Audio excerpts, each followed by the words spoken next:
नमस्कार दोस्तों, मैं डॉक्टर अंजलि पटेल। आइए आज हम ल्यूकोरिया के बारे में जान लेते हैं। सबसे पहले जानते हैं ल्यूकोरिया होता क्या है। दोस्तों, ल्यूकोरिया एक नॉर्मल वेजाइनल डिस्चार्ज होता है जो नॉर्मली हमारी वेजाइना की पीएच को मेंटेन रखता है। वेजाइना में किसी भी प्रकार के इन्फेक्शन को, बैक्टीरिया, वायरस को निकालने में मदद करता है। वेजाइनल टेम्परेचर को मेंटेन कर कर रखता है। नेचुरली एक नॉर्मल चीज़ है। अगर वेजाइनल डिस्चार्ज वाइट ट्रांसपेरेंट है, उसमें किसी भी प्रकार की ईचिंग, बर्निंग, रेडनेस नहीं है, तो ये नॉर्मल है, ये नॉर्मली हो जाता है, ये किसी एबनॉर्मल डिसीज में नहीं आता।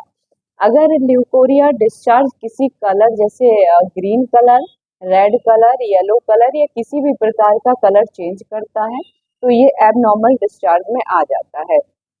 इसके साथ साथ आपकी वेजाइना में किसी भी प्रकार की ईचिंग हो रही हो, रेडनेस हो रही हो, बर्निंग हो रही हो, सोरनेस हो रही हो, तो भी आप इसको ल्यूकोरिया में इंक्लूड कर सकते हैं। ये भी एक प्रकार की एबनॉर्मेलिटी में आ जाता है।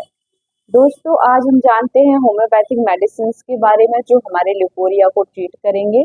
तो आइए हम बेस्ट मेडिसिन के बारे में जान लेते हैं। सबसे पहले मेडिसिन है हमारी सीपिया। दोस्तों, सीपिया का इस्तेमाल मेनली हम ल्यूकोरिया के उन पेशेंट में करते हैं जिनका वेजाइनल डिस्चार्ज ग्रीन के साथ साथ येलोइश भी हो और वेजाइना में बहुत ईचिंग हो रही हो, बर्निंग हो रही हो और डिस्चार्ज मेनली प्रेगनेंसी के टाइम पर आ रहा हो। तो ऐसे केस में आप सीपिया 200 की 2-2 बूंद सुबह शाम डायरेक्ट टंग पर लीजिए, आपकी ल्यूकोरिया में आराम मिलेगा। अगली मेडिसिन जान लेते हैं। अगली मेडिसिन है क्रियोशोट। क्रियोशोट का इस्तेमाल मेनली ल्यूकोरिया के ऐसे पेशेंट कर सकते हैं जिनकी ल्यूकोरिया में बहुत ज़्यादा बर्निंग हो, बहुत ज़्यादा स्मेल हो, तो उस केस में आप क्रियोशोट का इस्तेमाल कर सकते हैं। जो डिस्चार्ज है वो ब्राउनिश कलर का हो, तो आप क्रियोशोट 30 को 2-2 बूंद सुबह शाम डायरेक्ट टंग पर ले लीजिए, आपको आराम मिलेगा।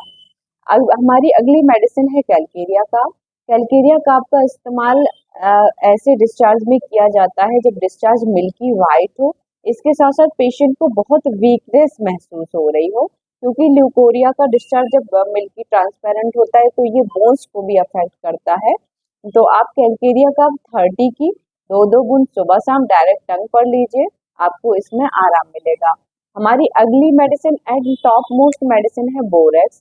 बोरेक्स का इस्तेमाल ल्यूकोरिया ऐसे ल्यूकोरिया में किया जाता है जब ल्यूकोरिया ट्रांसपेरेंट हो, मिल्की हो और थिक हो।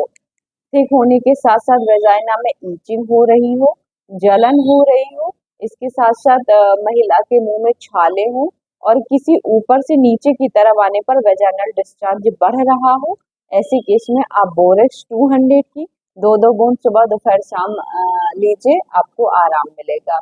इसके बाद अगली मेडिसिन हम जान लेते हैं नेट्राम्यून।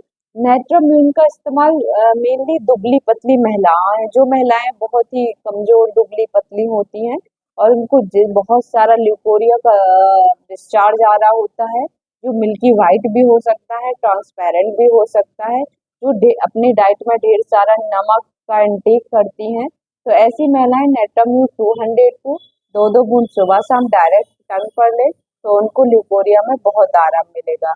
ल्यूकोरिया के लिए कई टेस्ट भी होते हैं, बट ऐसे टेस्ट की कोई ज़रूरत नहीं होती है। ये एक इन्फेक्शियस डिसीज है। आप होम्योपैथिक मेडिसिन की सहायता से इसमें मदद पा सकते हैं और मेनली ल्यूकोरिया का ये रहता है कि आप अपनी हाइजीन को मेंटेन रखिए। अगर आप अपनी हाइजीन को मेंटेन रखेंगे तो ये शिकायत आपको नहीं होगी। Thank you for watching.